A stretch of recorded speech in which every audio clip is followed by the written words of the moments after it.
வணக்கம் நண்பர்களே. ஸோ இன்னைக்கு டெய்லி எக்கனாமிக் கான்செப்ட்ல என்ன பார்க்க போறோம்னு பார்த்தீங்கன்னா treasury bills. So T bills. So இது வந்து பார்த்தீங்கன்னா இப்போ ரீசெண்டாக நடந்த குரூப் ஒன் கொஸ்டின்ல வந்துட்டு கூட கேட்டிருந்தாங்க. குரூப் ஒன் எக்ஸாம்ல ப்ரிலிம்ஸ்ல கேட்டிருந்தாங்க இந்த கொஸ்டின். ஸோ ஓகே, இன்னைக்கு நம்ம பார்க்கலாம்.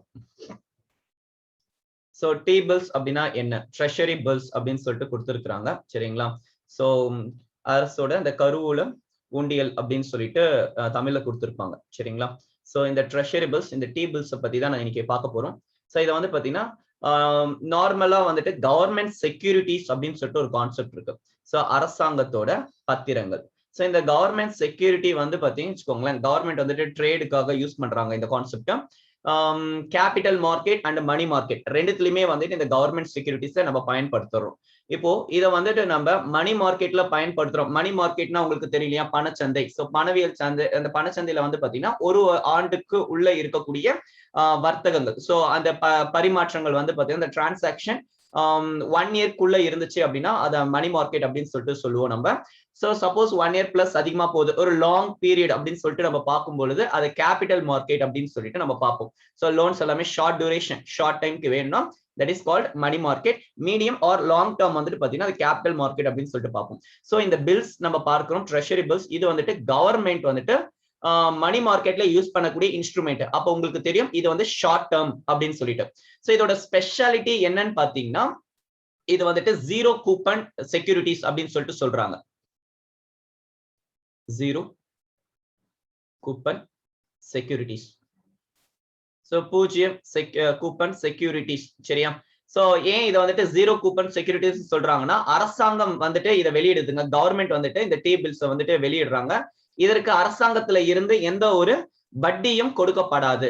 அப்ப வட்டி இல்லையே, அப்ப நான் எதுக்கு இந்த ட்ரெஷரி பில்ஸ் வந்துட்டு வாங்கணும் அப்படின்னு சொல்லி பாத்தீங்கன்னா, இது வந்து பாத்தீங்கன்னு வச்சுக்கோங்களேன், நோ இன்ட்ரெஸ்ட். இந்த பாயிண்ட் கூட எழுதிக்கோங்க, no interest paid by government. So இத ஃபர்ஸ்ட் என்ன சொல்றாங்க, ஜீரோ கூப்பன் செக்யூரிட்டிஸ் சொல்றாங்க, பூஜ்ஜியம் கூப்பன் பத்திரங்கள். அடுத்து வந்து அரசாங்கம் தரப்பிலிருந்து எந்த ஒரு வட்டியும் இதற்கு கொடுக்கப்படாது இந்த பில்ஸ். அப்போ வாங்குறவங்களுக்கு லாஸ் ஆன்னு சொல்லி பாத்தீங்கன்னா கிடையாது. இது வந்துட்டு கவர்மெண்ட் என்ன பண்ணுவாங்கன்னா டிஸ்கவுண்ட் பிரைஸ்ல கொண்டு கொடுக்குறாங்க. பட் ப்ரொவைடட்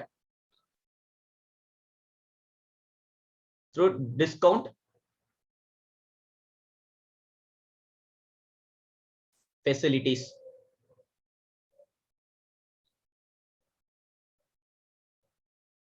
சரிங்களா?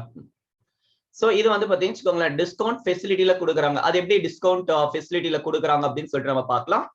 இப்போ ஃபார் எக்ஸாம்பிள் இதுக்கு வந்து மெச்சூர் பீரியட் இருக்கு. ஒரு 3 காலங்கள் கொடுத்துருக்காங்க. சரிங்களா? ஒரு 3 மெச்சூரிட்டி பீரியட் கொடுத்துருக்காங்க. So for example 91 days, next வந்து பாத்தீங்கன்னா 182 டேஸ் அண்ட் 364 டேஸ். சரியா? சோ இந்த மாதிரி வந்துட்டு நமக்கு 3 காலங்கள் கொடுத்துருக்காங்க. சரி, ஓகே. சோ என்ன பண்ணுவாங்கன்னு பாத்தீங்கன்னா, இப்போ ஒரு பாண்ட், இந்த டி பில்ஸ் வந்துட்டு 100 ரூபான்னு வச்சுப்போம். சோ இந்த பாண்டோட பிரைஸ் வந்து பாத்தீங்கன்னு வச்சுக்கோங்களேன் 100 rupees. சரியா? சோ இந்த பாண்டோட பிரைஸ் வந்து பாத்தீங்கன்னு வச்சுக்கோங்களேன் 100 rupees. பட் இதை நீங்க வந்து இப்போ 91 டேஸ்க்கு நான் வாங்குறேன்னு வச்சுப்போம். சோ 91 டேஸ்க்கு நான் இந்த பாண்டுக்கு நான் வாங்கி வச்சிருக்கிறேன். சோ என்ன பண்ணுவாங்கன்னா, எனக்கு இதோட பிரைஸ் 100 ரூபாய் கொடுக்க மாட்டாங்க. எனக்கு டிஸ்கவுண்ட் பண்ணி 98 ரூபாய் 97 ரூபாய்க்கு வந்து பாத்தீங்கன்னா இது டிஸ்கவுண்ட் பண்ணி எனக்கு கொடுப்பாங்க. சோ அப்ப இந்த பத்திரத்தை நான் எவ்வளவு ரூபாய்க்கு வாங்குறேன், ஆக்சுவலி அதோட மதிப்பு எவ்வளவுனா 100 ரூபாய். சோ நான் எவ்வளவுக்கு கொடுத்து வாங்குறேன்னா 98 ரூபாய் கொடுத்து வாங்குறேன். அப்போ வந்து பாத்தீங்கன்னா எனக்கு 2 ரூபாய் இங்க ப்ராஃபிட். சோ இது வந்து பாத்தீங்கன்னா 3 மாசத்துக்கு 2 ரூபாய் ப்ராஃபிட்னா கூட 4 12 ஒரு வருஷத்துக்கு 8% வட்டி மாதிரி நமக்கு கிடைச்சிடுச்சு. சரிங்களா? சோ அப்ப 8% இன்ட்ரெஸ்ட்க்கு ஈக்குவலா வந்து பாத்தீங்கன்னா இந்த டிஸ்கவுண்ட், இந்த டி பில்ஸ் வந்துட்டு நம்மளால வாங்க முடியும். So simple. எக்ஸாம்ல என்ன கேட்டிருந்தாங்கன்னு பாத்தீங்கன்னா, டி பில்ஸ் யார் ரிலீஸ் பண்ற, கவர்மெண்ட் வந்து இது கொடுக்குது. நெக்ஸ்ட் வந்து பாத்தீங்கன்னா கவர்மெண்ட் செக்யூரிட்டிஸ்னாலே யாரு ரெகுலேட் பண்ணுவாங்கன்னா ஆர்பிஐ ரெகுலேட் பண்ணும்.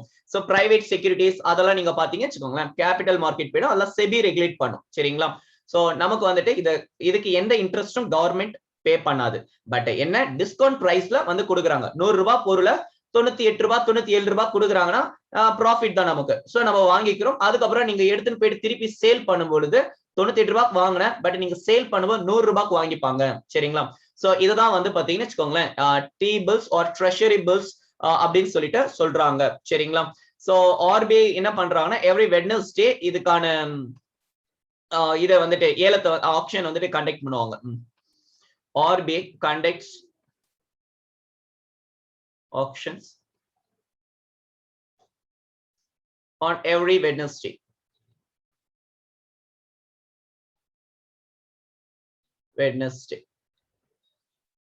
சரியா?